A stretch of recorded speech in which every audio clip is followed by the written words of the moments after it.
For this video, we are picking up right where I left off. This is a continuation of the full expedition run that I'm sharing with you, where I'm showing off the draft process and then every game of the run, win or lose. We're currently 3 wins in. If you want to catch up on what I've done so far in the series from a drafting standpoint and a gameplay standpoint, those videos are on my channel. So we're going to just dive in, play another game. We are still rocking a mono Ionia list. We avoided being eliminated in the last video while also being able to draft a 3rd Zed for our deck. So we've got a fair number of hand buff elements and a fair number of elusive units, and now 3 Zeds as well. So in this instance, we're going to replace these. I'm tempted to throw this back as well, but I want at least 1 unit that we want to target with hand buffs. So assuming I throw this back and I get like an inspiring mentor, the last thing you want is a mentor with nothing in hand. So we're going to keep the 1 life blade.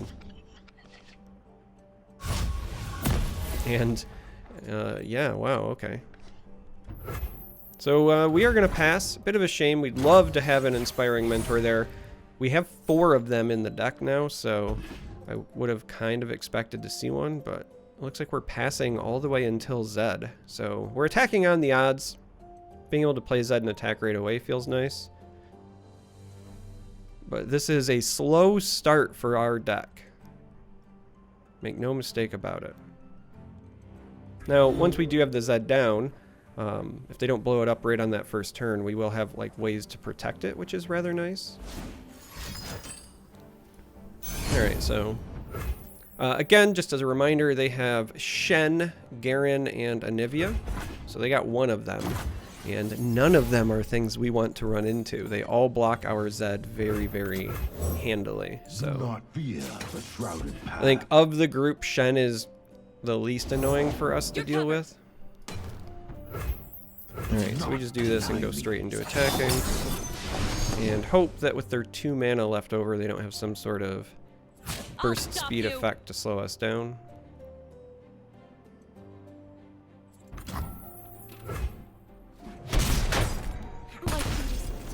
I mean, the one plus side to passing the first 2 turns is we basically always have deny mana up.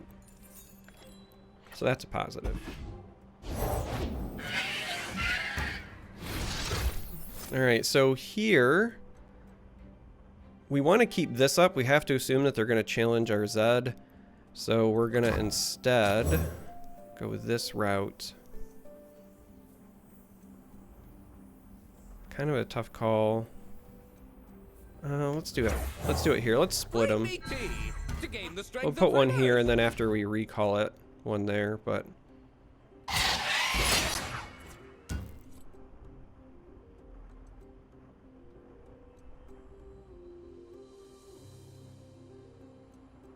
this is a great card in Limited. I'm such a fan. Because even if we survive here, and we will, we still have to worry about protecting it in the future here as well. But we're going to go ahead and give ourselves a barrier.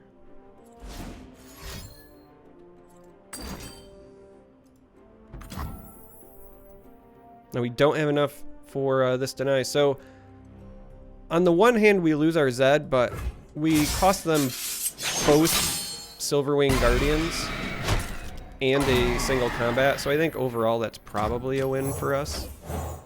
There's always a way out. While setting up a nice 4 damage open attack the following round.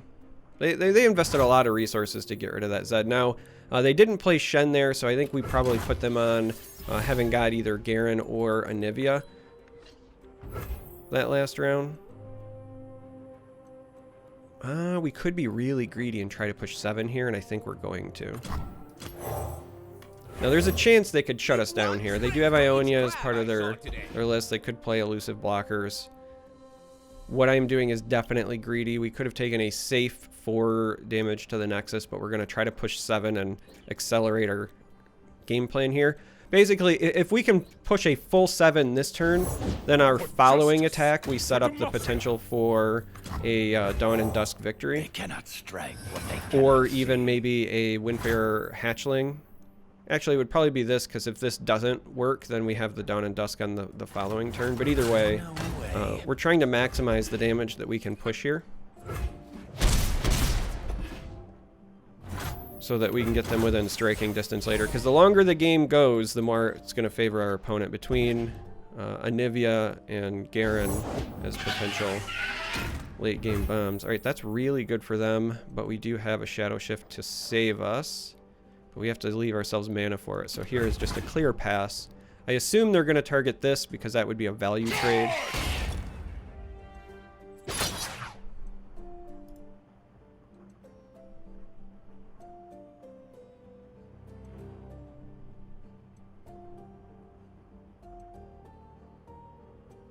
It is also a bit of a bummer because if we bounce this, we can't replay it the same turn.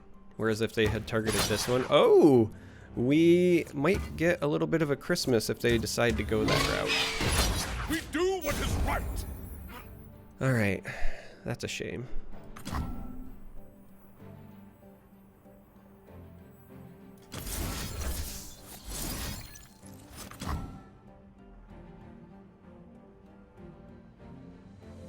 Yeah, we're just gonna let the Garen through for now. We don't want to block it yet. We're going to pass and carry over our spell mana.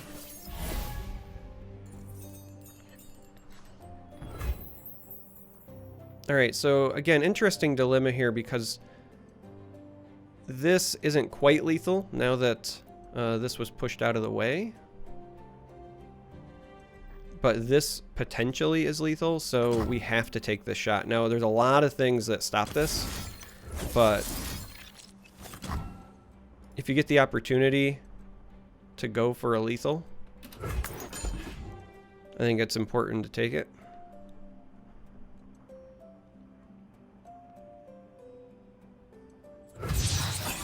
Alright, so the one I was most worried about was a frostbite effect, so we dodged that. That's kind of nice.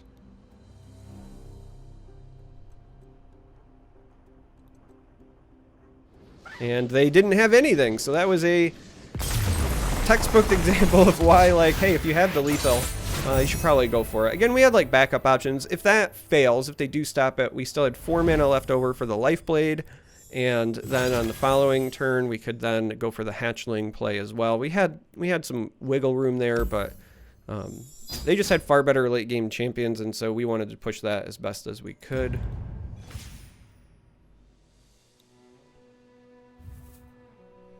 Alright, so we get a trade pick here. And, oh, this is actually kind of a tough call. So, we're keeping our lone Dawn and Dusk because it's been doing work for us. Stand United is good, though. Do not underestimate this card. Swapping positions so you can get somebody into an open attacking position is huge, and the fact that it's burst speed and it grants defensive stuff, like, this card is better than it looks, for sure. But this one's been winning us games. This is a combat trick, and it's one of the few we have, so you kind of want to keep it. But Yon is such a powerhouse, and we really don't have much, like, as far as late game bombs go. It's really just the Dawn and Dusk and the Hatchling. However, we've been trying to get rid of this Key Guardian for a bit. I'm a bit underwhelmed with this card, and while Yusari is not what I would consider like an amazing late game card, it still kind of fits the bill. So it's tough because Yon is outstanding, but this card is also pretty good, whereas this card is garbage and this one is okay. So I think this is a net bigger upgrade. If our Shen was instead a Yasuo, or we had like 2 Yasuos, or we were on some sort of deck where we were prioritizing the stun and recall effects, then we would take this easy. Because Yon is amazing. It's such a powerhouse card. But this card has not been great for us. It doesn't fit our game plan. And elusives do. And whether or not he's a great elusive, I think, is irrelevant. He's still a 4 attack power elusive. We don't have a lot of removal in the deck. So if I'm being honest, just adding another challenger gives us flexibility. So I think that this is the pick.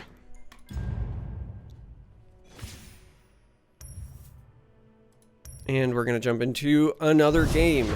Because I'm trying to do 2 games per video here, though I think my last video went a little long as a result. Alright. Now we're up against Fiora and Hecarim, and this could end up being a bit of a nightmare depending on exactly how many challenger units our opponents have. Our one loss so far this run was to a Fiora and challenger heavy list.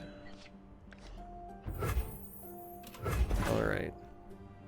A little bit of a bummer of a start here. These are kind of not what we want to see. I mean, we want to see the Zed, but I was going to say we really wanted to see a Mentor on turn 1. Like, in all honesty, if we could have had Mentor buffing this and then playing this into our Zed, I'd have felt really good, but we know we want to play Zed and then attack next round, so we might as well buff it now. Feel the sizzle! We're going to skip this block. Using these properly is pretty important. You want to use these for big tempo blocks when possible. We could be greedy here, but we're going to take this. But you also want to leave one because if you do draw like a Conspirator or some other recall effect, you're going to regret not having at least one on the board. Yeah, we take the Zed here, and the next round we can probably develop this and this with this buffing this one. I long for a worthier. Alright, so Fiora is obviously annoying for us, but at only 1 mana, we're not really fearing a barrier play. Like, that's ultimately what you're worried about when attacking into her. Now, she also might just try to challenger us next round in barrier, and that's where we will defend with this. Can you stomach this?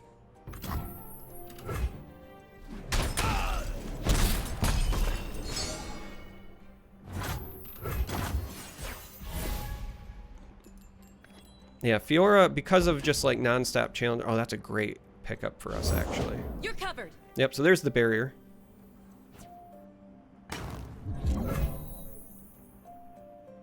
But they won't be able to replay her.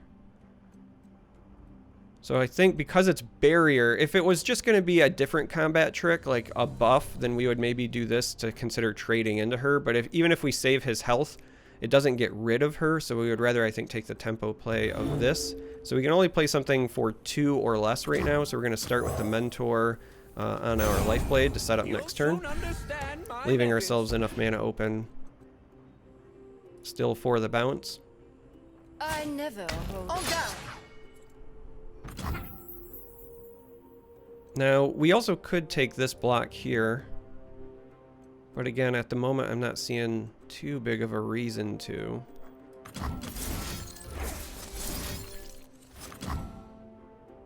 If it was going to trade, then I would take it for sure.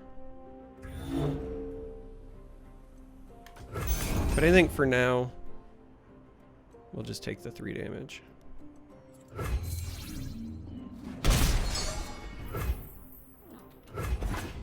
Now, we'd love to play this and also get elusive damage in, but we likely are going to go with an open attack. Actually, that might have been a reason to block. We could have blocked with 1 and then open attack this next turn with both Zed and the remaining one because it would have threatened this.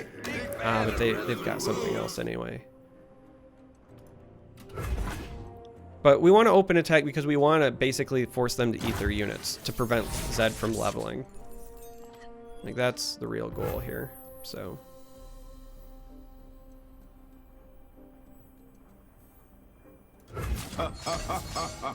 Though we could be really greedy and we could go with another Mentor into a Lifeblade this turn.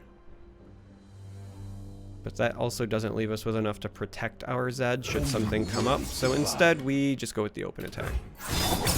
This gives us more flexibility. We can protect him if necessary, and if not, then following that, we can go this route. And then save this for next turn when, again, they likely try to challenger into our Zed. And again, they don't want Zed to level, so they're going to do something here. Alright, nothing we can really do to stop that, sadly.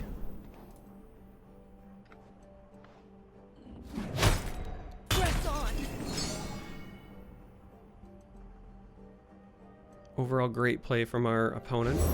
There's Always the 2 Fiora steps ahead. that we expected. One spring for each crab I saw today. Drawn 3 of our 4 mentors, which means this card is just not going to give us a whole lot of value.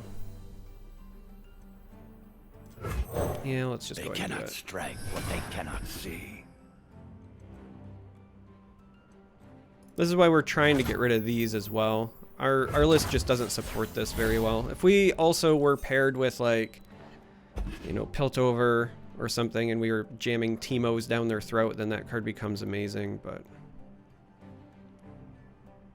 Here, barrier or not, right? It's entirely possible they could barrier play and challenge again, but barrier or not, we have to protect our Zed.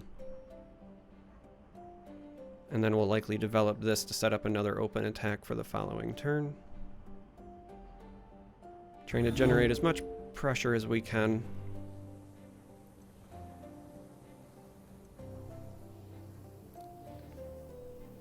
I will cut you down. Try me. So there is the Fiora play. We're waiting for whatever trick it is that they have, and you know they've got it. All right, so Counter and strike. that one is problematic because at 6 health, even this does not save our Zed. So sadly, our Zed is just gonna have to bite it here. Back to your shadow. These are dangerous lands.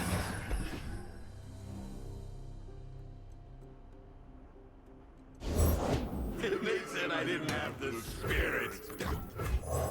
Think you're fast? Cute.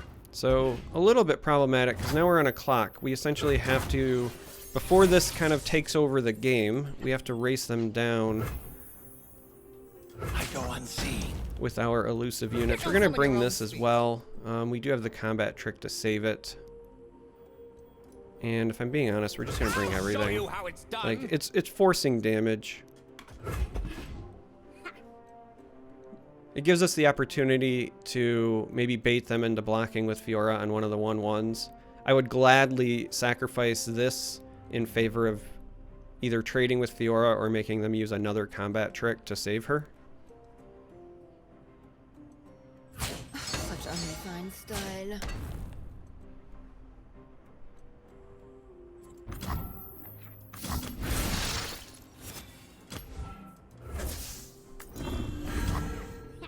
Alright, so we're going to see what kind of barrier shenanigans they have this time.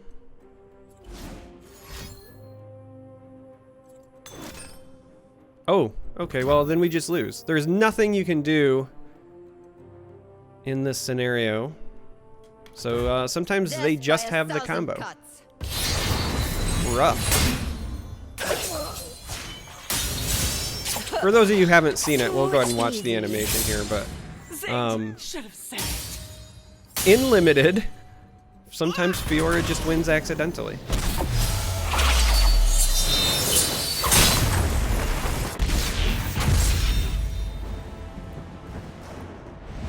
Alright, so a bit of a bummer that today's video is going to end with us kind of on the edge of our seat, not knowing if we're going to continue this run or not, because we're in the danger zone now. But I take solace in the fact that we've only lost a Fiora deck so far, so... Alright, our trade pick. Deny is great, but we really, again, like, kind of value our combat tricks, so I don't think we make this trade. We don't want to lose our Dawn and Dusk. That's been one of our better finishers. So it just comes down to, do we want to trade a Shadow Shift for another elusive unit? And the Shadow Assassin is one of the better elusive units because of its ability to draw cards. We have had a bit of a problem keeping cards in our hand. I really wish that this was trading one of these Wayfinders for the Assassin. I'd like to keep the Shadow Shifts for combat tricks myself, but I think just grabbing another elusive unit is pretty important. We have a lot of hand buff effects now. Making sure they land on appropriate things is important. The fact that it cycles is important. So this is going to be the trade that we make, And as I said, today's video is going to end on a cliffhanger. We might just be done at 4 wins here. We got to hope we don't run into another Fiora deck, because we're technically 4-2 right now with both of our losses being to Fiora, but that's it. So if you made it this far, I appreciate you. Thanks for watching. Thanks for hanging out. And if it's your first time catching me, make sure you hit subscribe. If it's your 10th time and you haven't hit the button, hit it. Blah blah blah blah blah. I gotta say these things because I guess it's like required. You know, if you if you put stuff on YouTube, I'm supposed to say like, subscribe, hit that bell, blah blah blah. But anyway, thanks for watching, and hopefully I'll catch you watching videos in the future.